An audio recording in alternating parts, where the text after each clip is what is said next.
సంక్రాంతికి సంక్రాంతి వస్తుంది సినిమా తీసినటువంటి దిల్ రాజు నిర్మాత ఒకటి గేమ్ చేంజర్, రెండోది సంక్రాంతి వస్తుంది. ఇప్పుడు భారీగా ఆశలు పెట్టుకుని ఉన్నాడు. అయితే ఆయన మన దాని మీద తెలంగాణలో జరిగినటువంటి సభలో ఈ జోష్ పరంగా చూస్తే ఆంధ్ర కంటే కూడా తెలంగాణలో తక్కువ ఉంటుంది సినిమాల ఇంట్రెస్ట్. ఆంధ్రాలో అది ఎక్కువ ఉంటుంది, ఒక టెంపర్ క్రియేట్ అవుతుంది.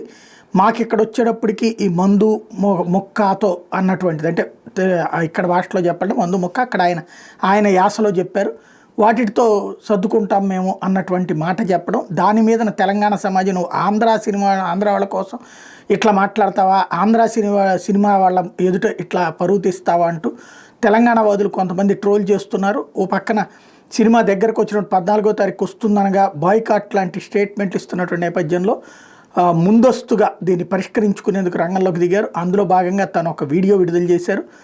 నేను ఆ ఉద్దేశంతో నేను తెలంగాణను అవమానిస్తానా, మన దావత్ గురించి నేను మాట్లాడినటువంటి మాట అది, సరదాగా చెప్పినటువంటి మాటని వేరేగా అన్నిదా భావించొద్దని చెప్పేసి ప్రజల్ని రిక్వెస్ట్ చేస్తున్నారు ఆయన.